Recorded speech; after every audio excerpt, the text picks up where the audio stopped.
Alô, gente, hoje estamos aqui de volta no podcast do Gente que Fala, com um convidado super especial, que é o vereador Eliseu Gabriel. Como vai, Eliseu? Tudo bem. Nobre vereador. Nobre. Nobre vereador. Trabalhando sempre, né? Muitos anos, sempre tentando fazer o que é possível. A gente se frustra muitas vezes porque não consegue, mas algumas coisas a gente vai conseguir. Eu considero você um dos melhores vereadores de São Paulo. 7ª legislatura. 7ª. Não é para qualquer um, hein? Não é fácil. Não é para qualquer um, não é fácil. Olha, você é professor de física da USP, é professor público-privado, professor de universidades, professor de cursinhos, professor do telecurso da TV Cultura e professor da Fundação Roberto Marinho. Isso. Como é que você consegue? Não, isso aí foi durante os anos, né? Muitos anos de vida, né? De vida a gente vai fazendo, cada pedacinho fazendo uma coisa, né? É que a vida, se a gente quiser, consegue fazer muita coisa, né? Sim. É só a gente se dedicar. Sim. Se organizar, né? Se organizar, vai. Né?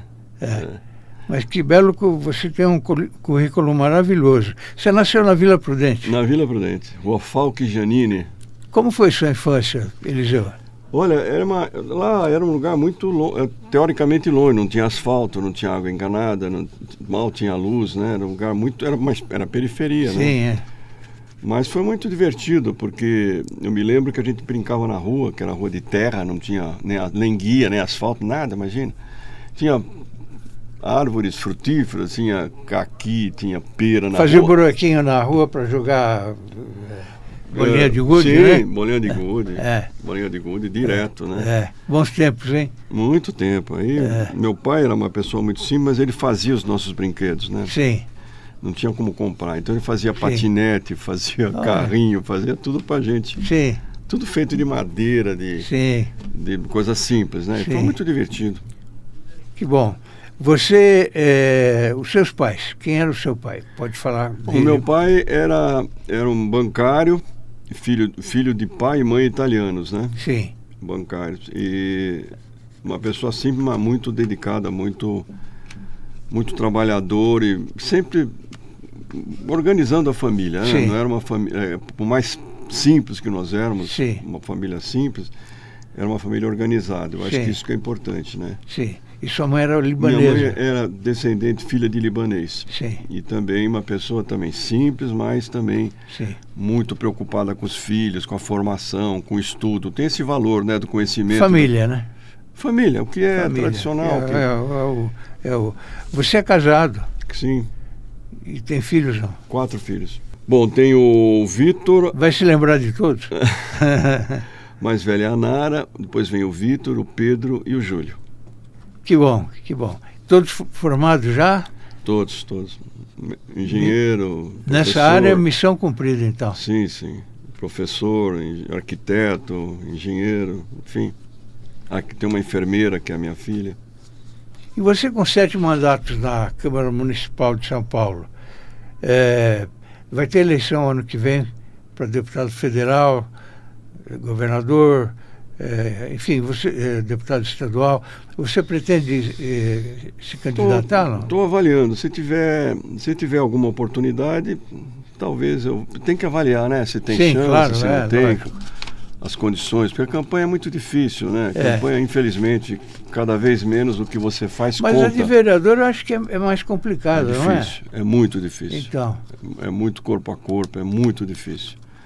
Mas cada ano que passa, infelizmente, se elege menos pessoas que fazem, mais pessoas que são famosas, né? Sim. São influencers da internet, não precisam ter um trabalho como a gente tem de muitos anos, ligado à população, indo atrás dos problemas. Infelizmente, o show da internet, das imagens, acaba prevalecendo na atividade política mesmo, né? Mas isso é muito ruim, eu espero que isso mude. Posso perguntar a sua idade? Pode. Pode falar. 77. 77. É um menino ainda. Jovem. 77 anos. Eu sou um pouquinho mais velho. É mesmo? Eu tenho 82. Nossa, não parece, cara. 82. Pesa, viu? Mas eu quero continuar trabalhando e agora me dei uma reinventada aí com o podcast. Eu não costumava apresentar o programa, mas eu achei que já estava na hora de eu enfrentar uma câmera e um microfone. Eu sempre fui de redação. Você sempre foi por trás, direção, né? Eu lembro de você. Sempre direção, redação, TV Globo, todas as televisões aí eu passei, né, na minha E você foi secretário de esportes da Fui secretário de esportes eu lembro de você. Do Estado e da Prefeitura. Eu lembro.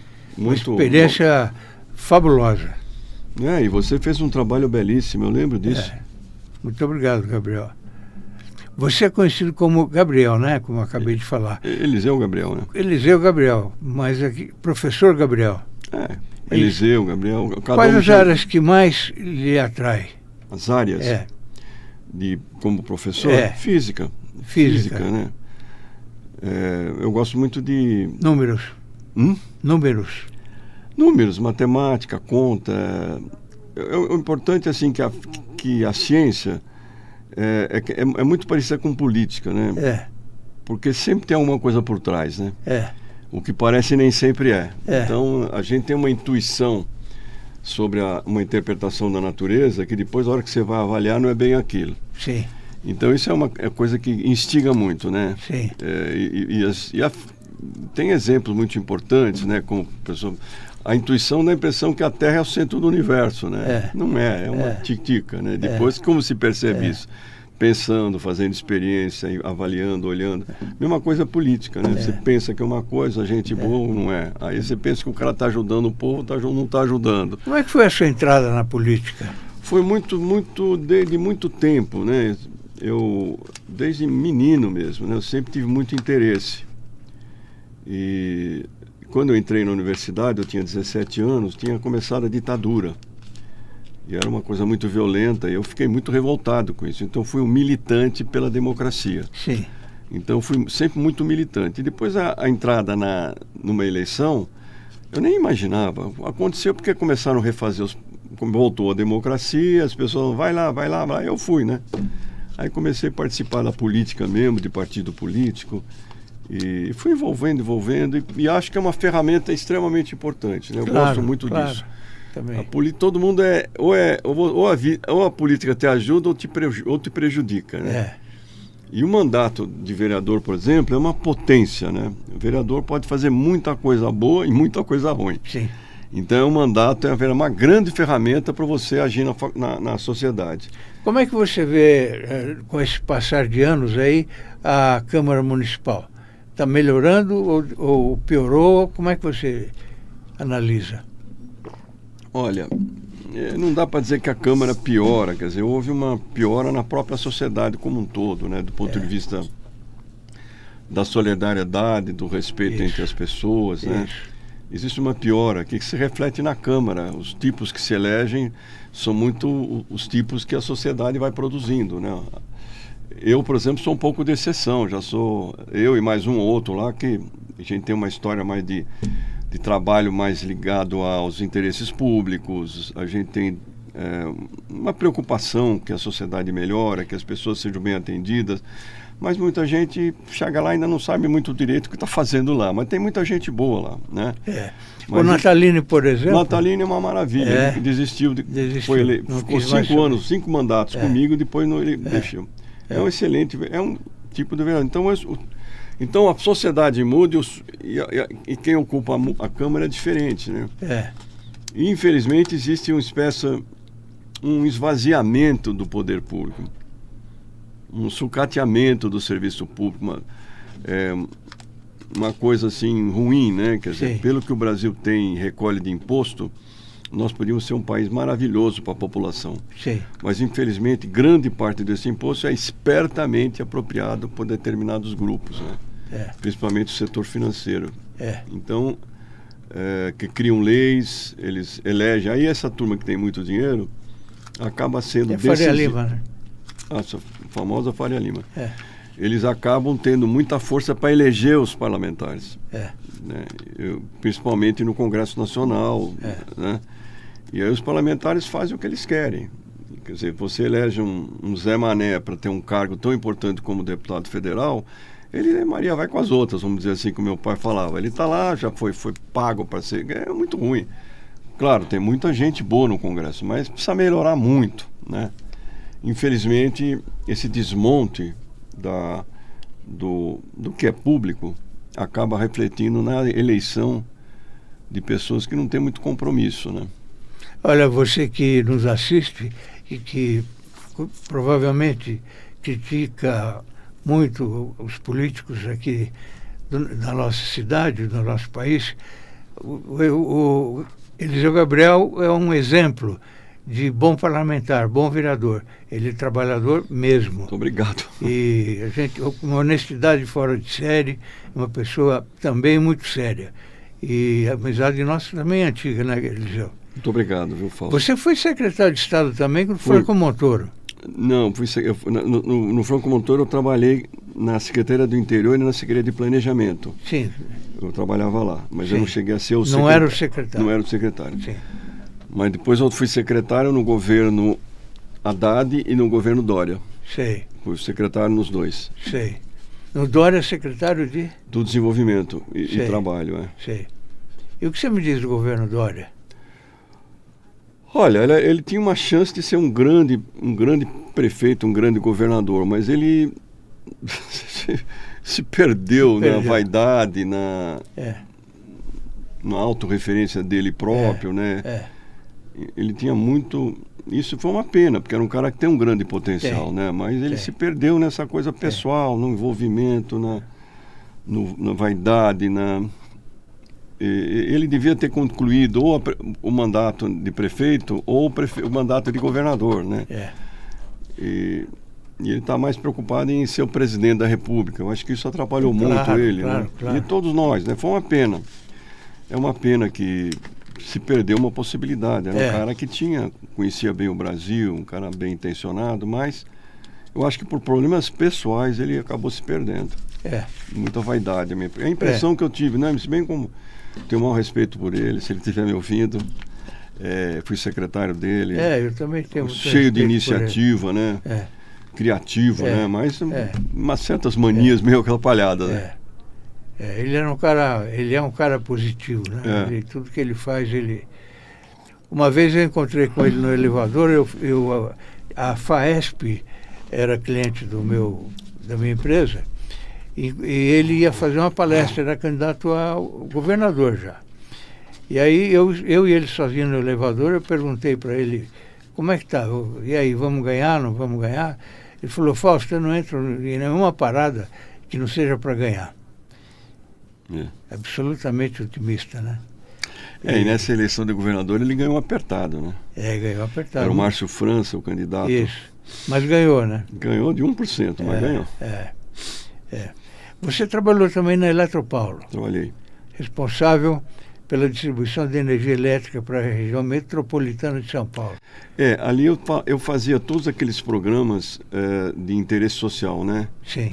E quando a Eletropaulo era pública, tinha muitos programas de interesse social. Então, a instalação de energia em áreas mais simples, né? Fornecimento de um kit de entrada da energia, tarifa social. Então, uma série de coisas relacionadas a essas ligações de baixa renda. Eu era o diretor, né? Sim. O coordenador disso. Sim. Então, tive uma experiência muito boa ali, foi muito legal. E era um cargo de muita importância. Sim, né? sim. Aprendi muito, né? Aprendi muito na administração, aprendi muito no parlamento. Só que o tempo passa, né? Eu acho que hoje não dá para comparar a Eletropaulo com a Enel, por exemplo. Não, nada a ver. A Eletropaulo era uma empresa pública, com a palavra pública, de interesse público. Se você tivesse um problema, eles iam lá resolver. Era pública, né? Porque tem uma coisa, Fausto, os serviços que são essenciais, eles não podem ser monopólio privado. Porque eu, por exemplo, aqui em São Paulo, eu só compro energia da Enel. Tem uma outra empresa que eu posso escolher para comprar? Não. Mesma coisa a Sabesp? Não. Então, se são serviços essenciais, tem que ser monopólio, tem que ser público. Não sou contra a privatização. Então, a distribuição tem que ter controle público. A distribuição de água, a distribuição de energia. É só ver o que aconteceu com o serviço da Enel. Piorou, ficou mais caro e você não tem nem onde reclamar.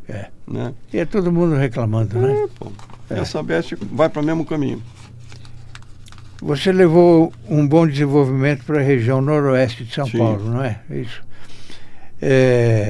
O Instituto Federal de São Paulo, Campus Pirituba e unidade do SESC. Então, fala um pouquinho sobre o isso. Instituto Federal. O Instituto Federal é um instituto, é a antiga Escola Técnica Federal, que virou Instituto Federal e virou agora também universidade, né? Eles têm curso de engenharia, curso para professores de várias áreas, e tem ensino médio técnico.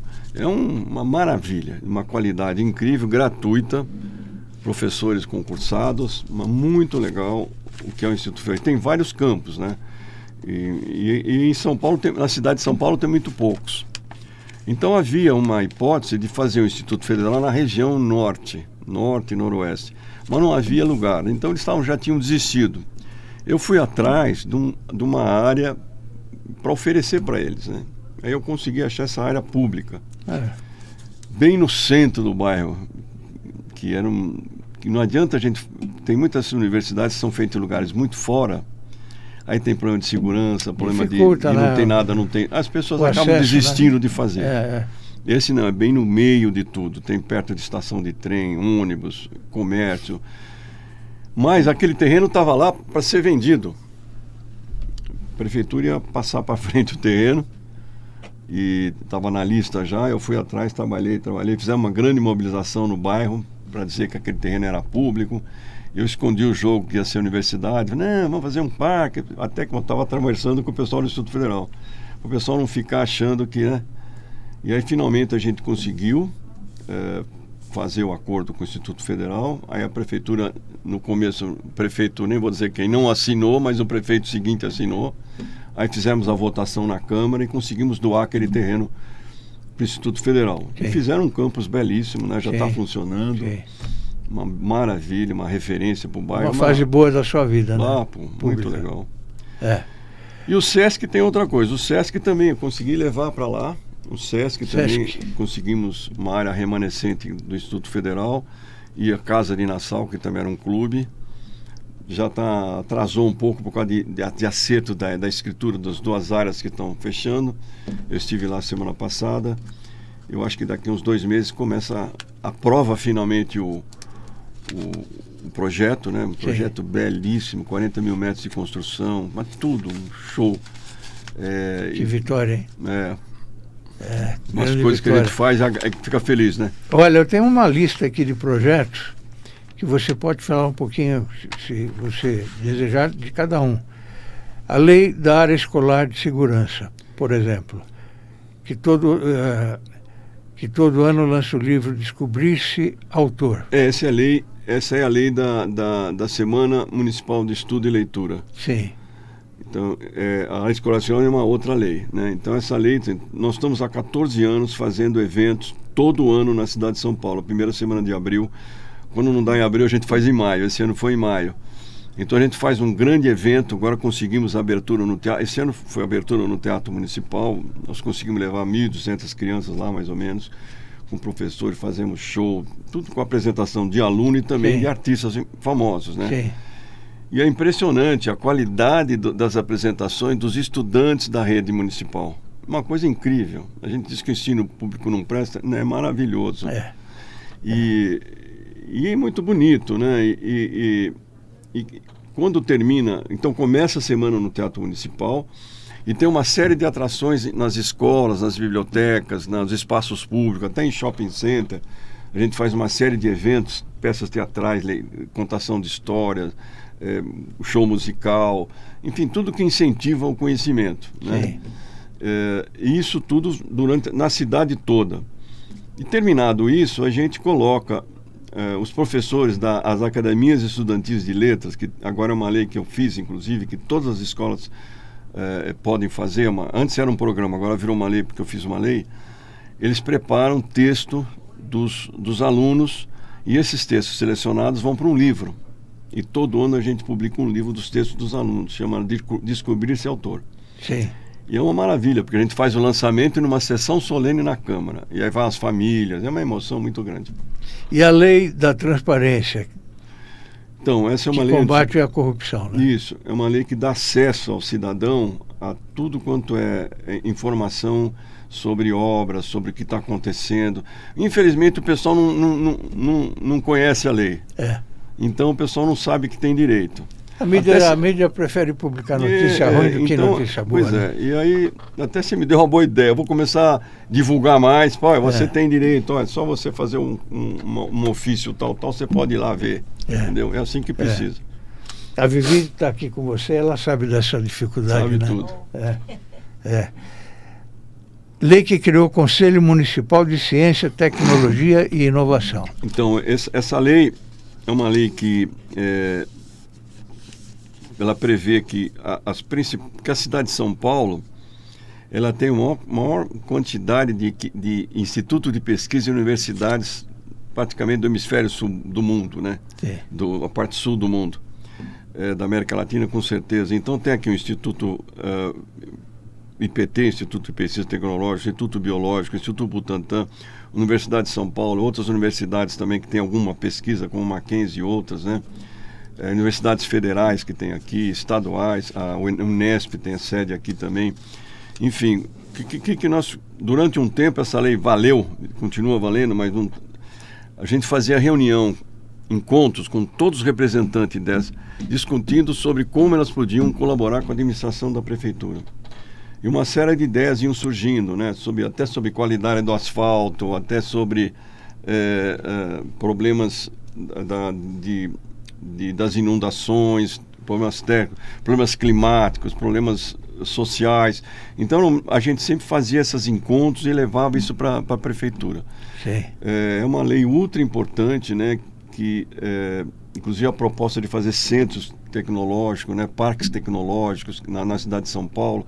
Então trabalhamos muito sobre isso, né? Agora, depois que a lei, o tal negócio depende muito de que a prefeitura assuma e leve para frente. Mas a última prefeitura não está muito interessada, então as pessoas fazem reuniões. Tinha também o Instituto de Engenharia, o Sindicato dos Engenheiros do Estado de São Paulo, que é um sindicato incrível, Sindicato dos Engenheiros, um pessoal ultra proativo, que se preocupa, não só preocupa com o salário, mas com o desenvolvimento do país, um pessoal maravilhoso, né? O Murilo Pinheiro é o presidente. É o presidente hoje. Você deve conhecê-lo, né? Então, conheço. Gente muito boa. E então, eles também participavam desses eventos, desses encontros. E a lei está aí, está andando, mas um pouco... É o tal negócio, a lei precisa ter a sociedade pressionando, fazendo acontecer, entendeu?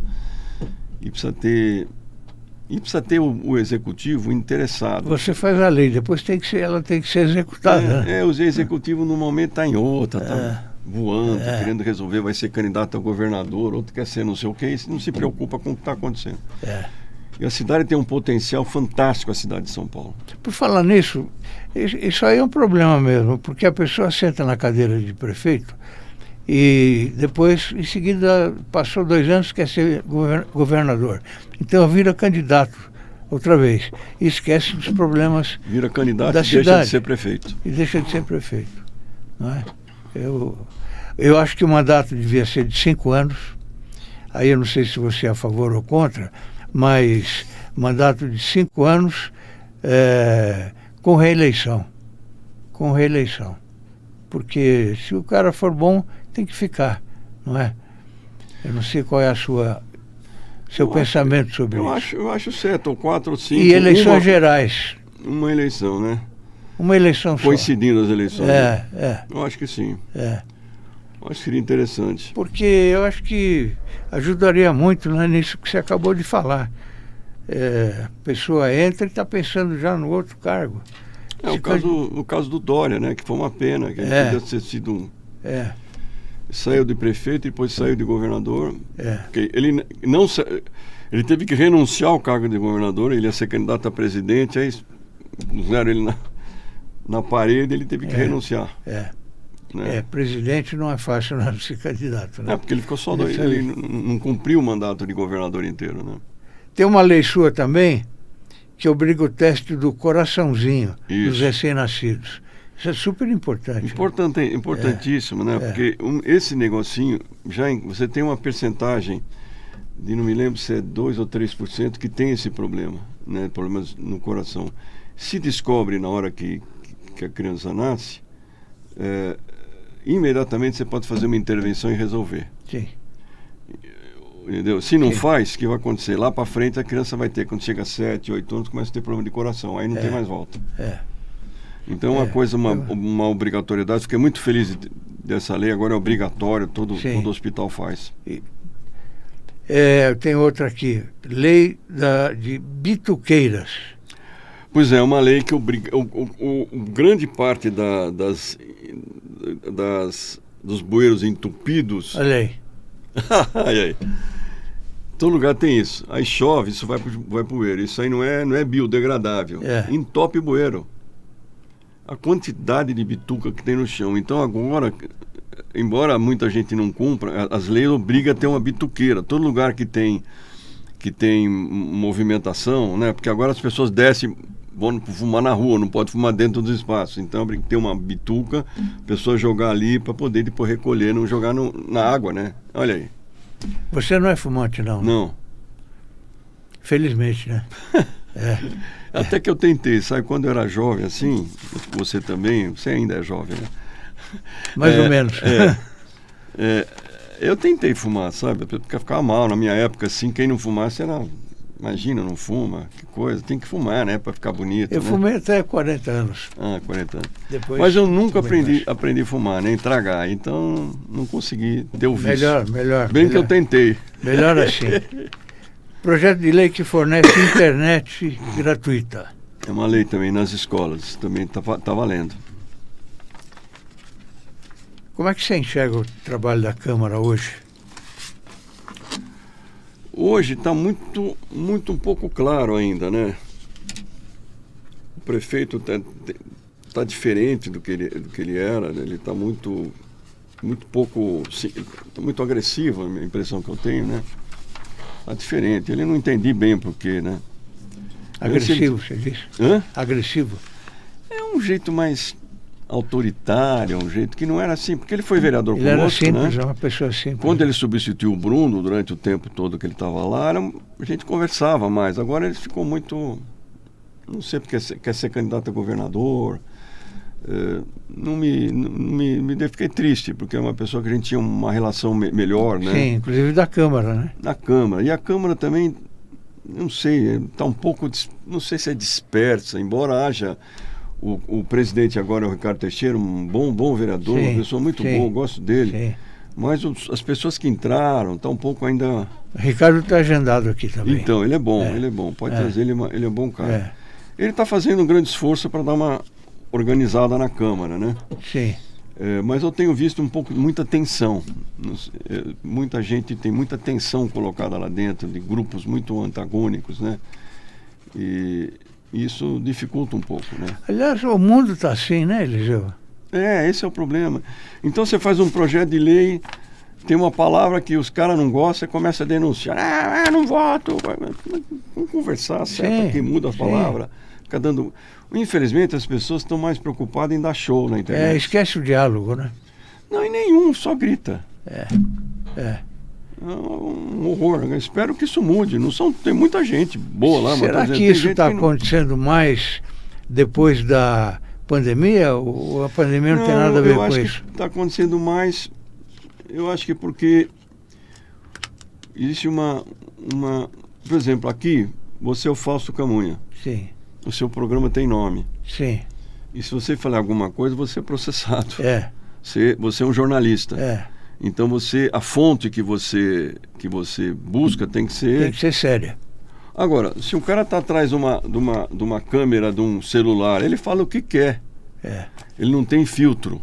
Então, existem organizações especializadas em mentir, em enganar, em fazer confusão, em desmoralizar o que é público.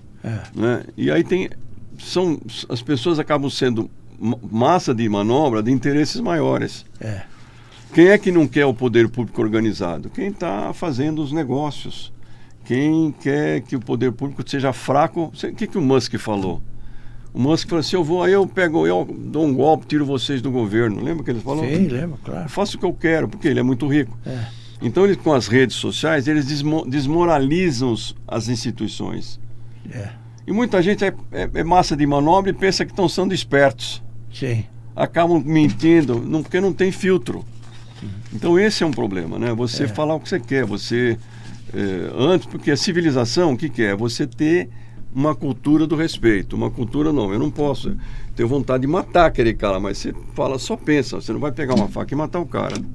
Mas você nem vai falar, eu vou te matar, você não vai. Agora fala, não, eu vou te matar, se você fizer, eu vou te...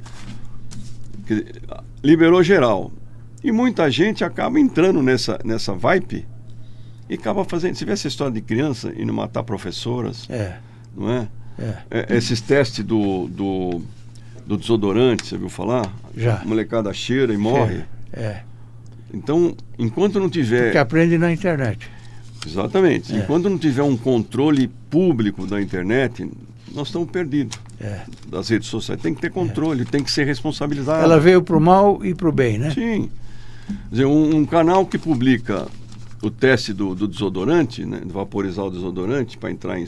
Né, você devia chegar e mandar prender o cara. Ou tirar todos os bens dele, ou multar. Mas não tem dono. Agora, cada um faz o que quer. Então, a falta de regra e de jornalismo... Sim. O que falta é jornalismo. Sim. Como você. Sim. Não é? Sim. É que fez com que a gente chegou nessa situação. E as pessoas se elegem com isso. Você precisa ter responsabilidade na hora que dá uma informação, né? Claro. Sempre foi assim comigo. Eu nessas reinventadas que eu dou de vez em quando, eu inventei o Orbis News, que é Orbis News, que é um portal só de artigos. Só de artigos. Personalidades. Acho que escrevi um. Você escreveu uma vez só. Mas eu vou pedir para Vivi. Vivi, esse é ultra legal. Ultimamente eu ando escrevendo mais. Combinado. Pode ser qualquer assunto, né? Pode, o que você quiser. Sem nenhum tipo de censura. Muito legal isso. Porque é assinado, né? O cara faz e assina. Então assina. Ele é o responsável. Claro. Eu publico, mas quem não pode é fazer coisas apócrifas, não é? Mentiras e as pessoas acreditam. Então a gente está com esse portal e também agora com o podcast aqui do Gente que Fala. E estamos aí na TV aberta, estamos na AllTV do Roberto Luchetti, que você falou. Nós temos o Facebook, Instagram e YouTube. Viu? Você está alcançando um bom número de audiência aí. Eliseu, como é que você avalia o momento político aqui no país hoje? Olha, eu avalio o seguinte. Primeiro, o Brasil voltou a crescer. 3% ao mês, ao ano, que é na média, um pouco acima da média mundial. Todas as previsões do sistema financeiro era de que ia para trás, que ia ser 0,5%, cresceu e continua crescendo. Agora, o Brasil é vítima do sistema financeiro. É isso que nós entendemos. Uma taxa Selic a 14,75% é um crime de lesa pátria. Se a inflação é 5, ou 5,2, ou 5,3, eles estão levando de 9% a 10% limpo por ano. Qual é que é o investimento que vai dar 10% límpido por ano? Raríssimos. No mundo inteiro não existe. Né? Se você quiser fazer investimento numa empresa, numa indústria, maior esforço, correndo risco, né? O cara prefere não investir e colocar lá. Agora, quem paga esses 14%? Você e eu. É nosso imposto.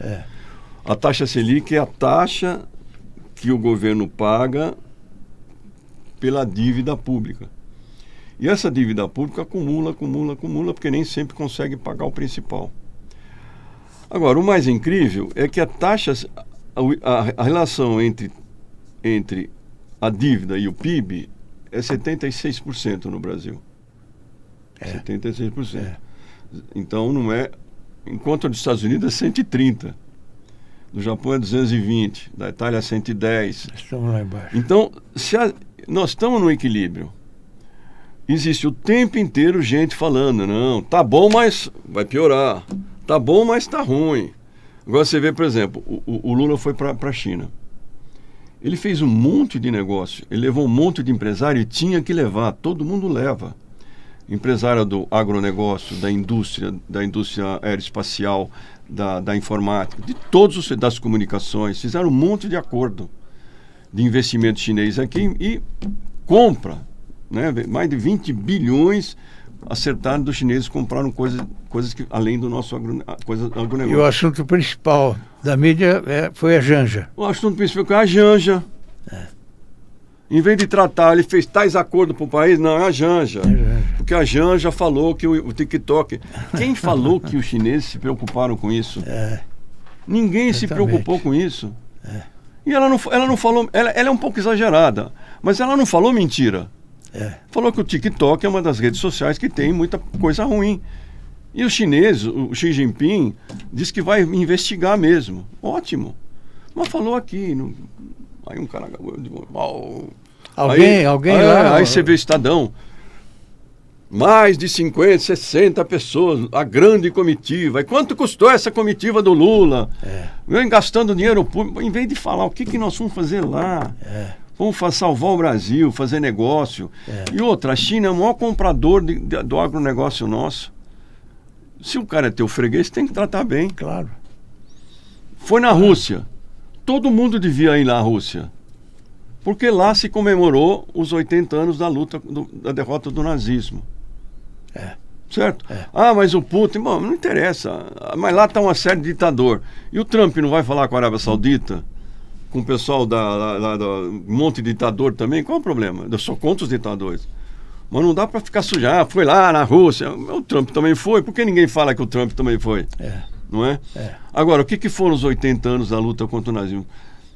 80 anos atrás, nós corríamos o risco de ser um mundo nazista. Nós estávamos mortos já, certo? Nós não íamos ter nenhum tipo de liberdade, nós íamos ser destruídos enquanto ser humano. E quem é que venceu o nazismo? É só fazer conta. Quantos americanos morreram na Segunda Guerra? Eu sei de cor, 220 mil. Quantos ingleses morreram? 450 mil. Quantos franceses? 550 mil. Quantos, enfim, vai indo. Quantos alemães morreram? 7 milhões. Quantos morreram na Tchecoslováquia e Hungria? 4 milhões. Quantos morreram na Rússia? 26 milhões. A guerra foi lá ou foi cá? Foi lá. Quem é que tomou Berlim? Foi o Exército Vermelho, da cor que quiser. Não estou defendendo se é vermelho ou se é azul, mas foram eles que lutaram, destruíram o exército, porque a grande guerra era do lado de lá.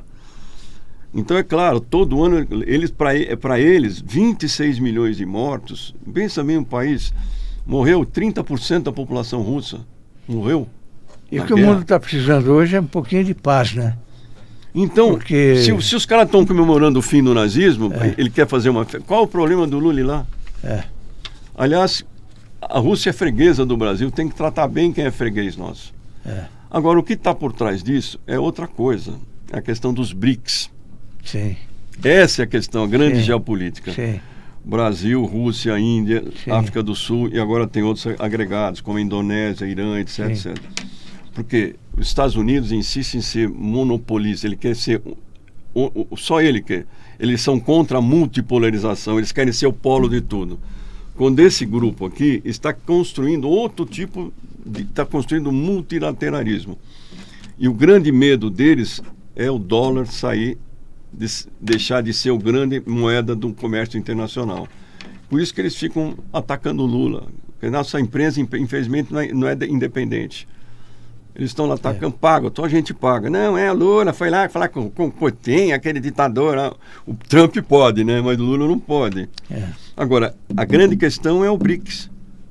Essa é a grande questão. Porque eles estão com medo, então tem que desmoralizar o mais que pode o governo brasileiro. Não estou defendendo o Lula, mas fosse quem fosse, Lula, você... você seria um bom presidente. Imagina, o presidente da República está defendendo.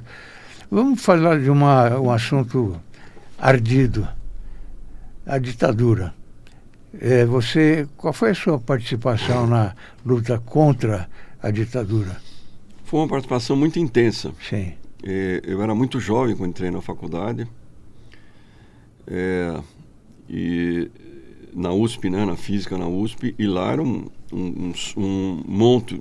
polo de resistência muito grande. Sim. Né? Então eu entrei nos movimentos, né, eu sempre fui contra, mas muitos colegas meus sentiam-se desesperados e achavam que só com arma iam derrotar a ditadura, né? Então eles se armaram para enfrentar o exército, imagina. Que ingenuidade, né? Eu fui contra isso. Eu nunca entrei nisso, mas eu sempre participei de todas as lutas. Sim. As lutas de mobilização, de denúncia. Sim. Passamos muitos perigos, né? Prenderam muita gente, inclusive a mim. Muitos nós fomos presos. Chegou a ser preso? Fui.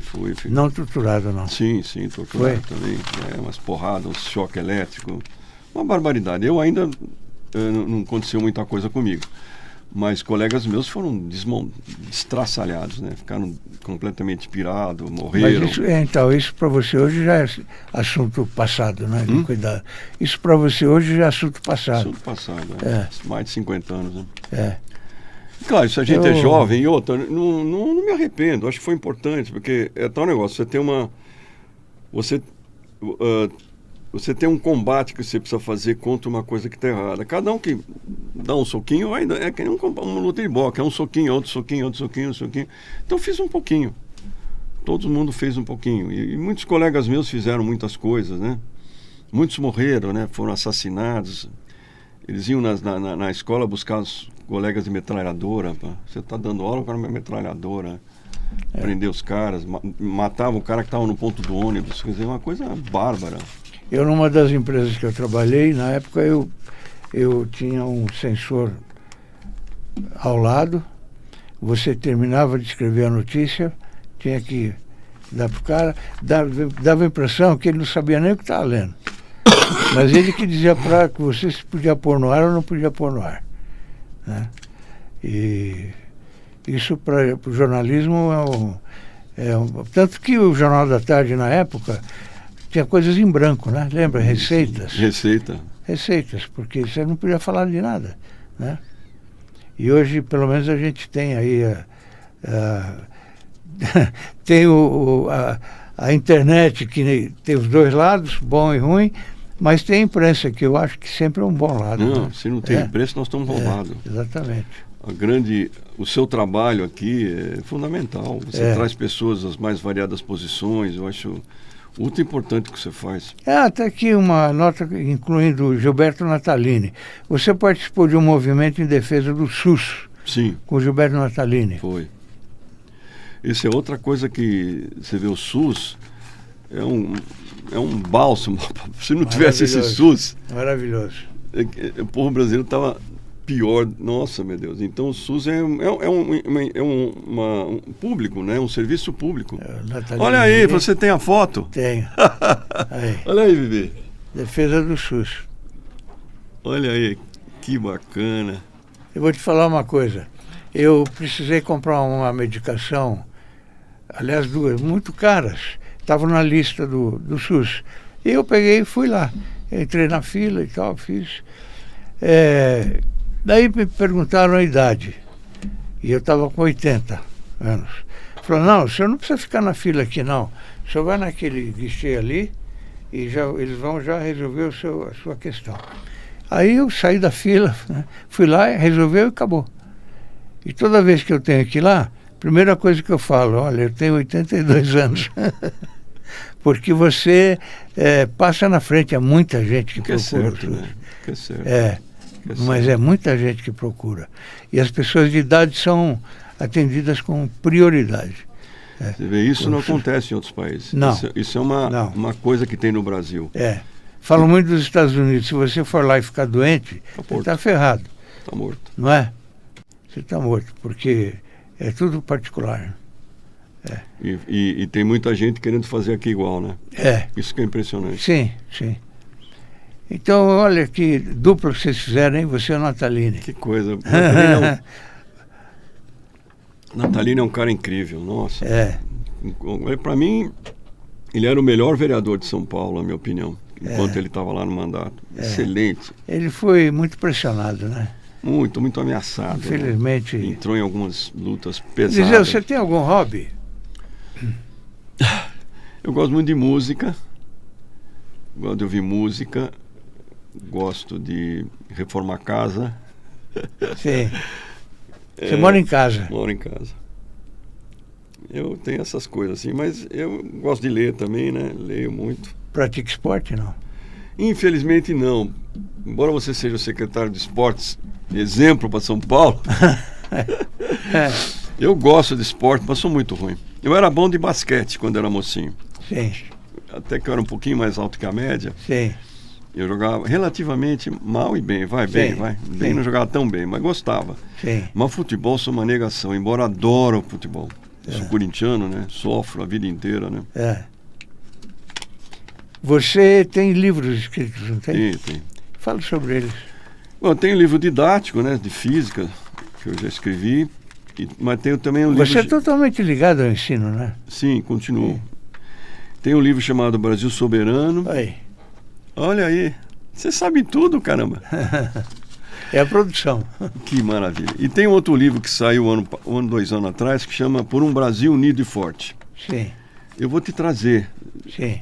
Você tem aí também, olha aí. A tragédia brasileira e como conquistar a soberania.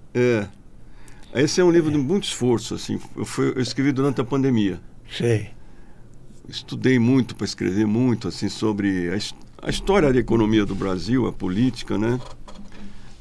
E depois o que fazer. Tem um capítulo de geopolítica que mostra claramente o que são as relações internacionais e os interesses de cada país contra o outro. Não tem essa de ser amigo, entendeu? Sim. E é muito legal. Aliás, o livro inteiro, modéstia à parte, escreveu comigo o Marcos Fávaro, junto comigo, mas foi um esforço enorme. Trabalhei que nem louco na pandemia. E o livro sobre a sua vida, quando você vai escrever? Isso eu não pensei, mas... Mas vai escrever? Eu estou pensando. Eu acho que tem que escrever e deixar essa obra para os seus filhos, netos, não é? Eu acho legal, seria bacana ter esse ano. Tem que ter muita concentração, né? Tem. Mas eu vou pensar. Eu levei 10 anos para fazer o meu primeiro. Você fez o teu, né? Ficha. Eu fui no lançamento. Eu vi. Muito legal. Muito legal. Lá no Clube Nacional, Nacional Clube, no Pacaembu. Mas você tem um prestígio incrível, né? Imagina que é isso. Eu levei 10 anos para fazer esse livro, porque eu comecei, e aí chegava num determinado assunto que me segurava um pouquinho, que era a questão do meu filho, né? E aí eu parava, não vou fazer livro nenhum. Até que um dia eu resolvi, não, eu vou fazer sim, e aí fui em frente. Conversei com o Rossini, que é um publicitário que tem uma editora, né? Ele falou, Fausto, faz sim, eu vou te ajudar, vamos fazer e tal.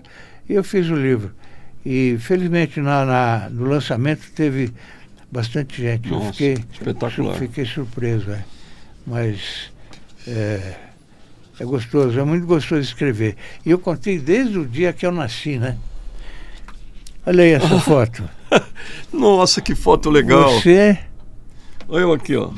Tem criança para variar? Eu aqui, a Estela, o Fernando, que trabalhava comigo na época. E o pessoal lá aí acho que é em Pirituba, na Vila Mirante, eu acho. Acho que é Vila Mirante ou Jardim Cidade de Pirituba, não lembro. É uma praça que a gente conseguiu reformar e a população decidiu fazer um agradecimento, fizeram uma festinha para nós lá. Agora, o vereador vive em campanha, né? Porque se você não for aí mais que eu consegui, ó. Que bacana, tem que fazer isso junto à população. Isso aí é lá no Jaraguá. Olha só. E as pessoas ficam todas orgulhosas de tirarem foto com você. E eu fico feliz de ter ajudado, né? São essas coisas que já não tem muito. A Tabata e eu. Você é a Tabata. São essas coisas que já não tem muito, né? Hoje em dia o mandato vira uma coisa mais de show, de TV, de internet. Você não está lá trabalhando, conquistando as coisas. É no mercado da lá, pai. Você se deu bem no PSB? Muito bem, estou há 23 anos lá. Sim. O meu pai de criação, ele era filiado ao PSB, mas o PSB era clandestino na época. Olha. Na época do Roger Ferreira, Cid Franco, Sim. professor Alípio Correia Neto. Sim. Acho que não é nem da sua época. Não, mas eu lembro deles. E eles viviam em casa e eu batia muito papo, principalmente com o professor Alípio Correia Neto, que era um médico fabuloso, né? O Wilson Raal também. O Wilson Raal era primo meu. É seu primo? Primo da minha mãe. Olha. Mas ele é bem mais velho que a gente, né? Olha aí, mais gente aí. Olha aí. Wilson Raal. Isso aí, quando eu era secretário. Nós fizemos conseguimos implantar um curso chamado Costurando o Futuro. E em muitas entidades na cidade, a gente formava 1.200 costureiros por ano. Sei. Tá vendo? Era um programa da secretaria quando fui secretário. Olha aí que foto bonita. Isso é da Semana da Leitura. Essa é a... Acho que essa aí, não sei que semana, mas é... Também durante a Semana da Leitura, as crianças fazendo...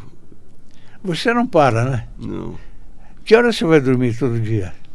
2, 3 da manhã. E acorda? 8, por aí. Dorme pouco. Não, pouco. Esse é um problema, precisa dormir mais. Mas habituou a dormir pouco. Habituou a dormir Habituou. pouco. Mas acaba fazendo mal. Dizem que não é bom isso. Fica cansado, não consegue produzir muito. Eu sempre acho que eu estou produzindo muito menos do que eu devia. Sim. Tem dias que você deve acordar cansado já, né? Cansado. Sai da cama cansado. Isso mesmo. Isso é... Mas que bacana essa produção, hein, Fausto? Obrigado. É Zenilda Salvato e o... Zenilda, grande Zenilda. E o Ricardo Godoy, aquele moço que está ali. Que bacana, viu? Hoje nós temos aí a colaboração também do Guilherme. Né, Guilherme? Bem, Guilherme. Você... O que faltou perguntar para você? O que eu deixei de perguntar que você gostaria que perguntasse? Você não perguntou se eu era corintiano. Eu sou corintiano. Você é corintiano? Bom, então... E você, acho que é palmeirense? Eu sou palmeirense. Ontem ganhamos de novo. Eu não sei o que acontece. Ganha todo. Eu estava falando para ele, o Palmeiras só ganha, pô. Eu pensei que tinha acabado a fase do Palmeiras. A Vivi é corintiano também? Não, a Vivi, ela não era. Depois que começou a trabalhar comigo, ficou corintiana.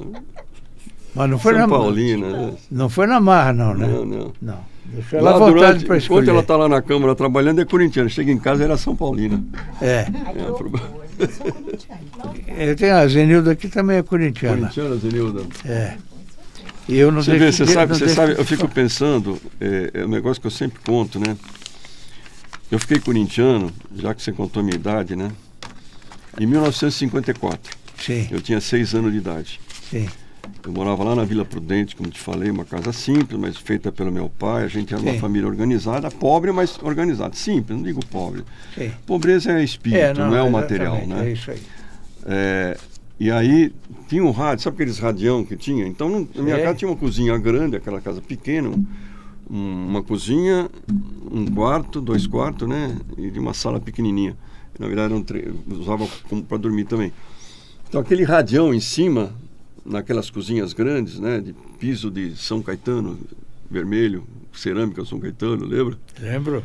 E aquelas coisas, prateleira que fazia no canto de madeira, pegava, meu pai que fez, radião lá em cima. E cheguei lá, eu entrei na cozinha, falou assim, Corinthians campeão dos centenários.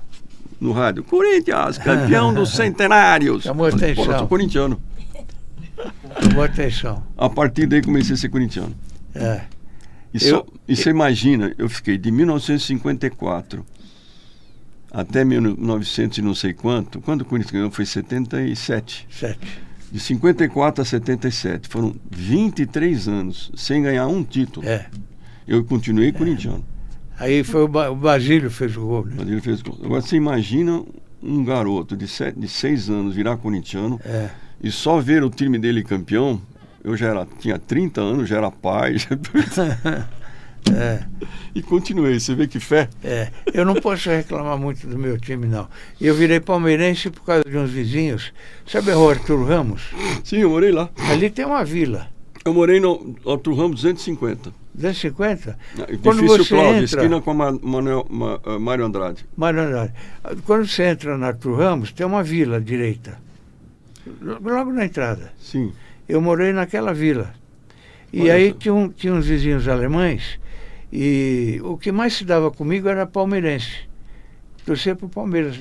E eu acabei, por causa dele, a gente ia ver jogo e tal, acabei virando palmeirense. Olha Mas só. não me arrependo, não. Não, acho que... E futebol é isso, né? Você é corintiano, eu sou palmeirense, e daí, né? Cada um faz o torce para quem quiser. Imagina se todo mundo fosse corintiano, graça, não tinha a menor graça. Né? Eu fiquei muito feliz mesmo, Eliseu, com a sua presença aqui no programa. Agradeço muito, Fausto. Espero que venha outras vezes, porque você sempre tem muita coisa para contar, né? Muito obrigado. E eu peço ao nosso espectador que não esqueça de se inscrever e dar um tiquezinho no sininho que aparece na tela, viu? Para a gente poder medir a audiência e ver se o programa está rendendo ou não está rendendo. Não, eu acho. Então eu só posso elogiar o seu trabalho, Fausto, sua dedicação, seu esforço para fazer coisa séria, o tempo inteiro fazendo coisa séria. Jornalista de mão cheia, né? 62 anos de jornalismo. Você imagina que maravilha. E parabéns pelo trabalho de você. Maior prazer estar aqui com você. Se você me chamar, eu conto outras coisas da próxima vez. Eu vou chamar com toda certeza. Você que nos assiste, muito obrigado pela atenção e até a próxima vez, tá bom? Um abraço.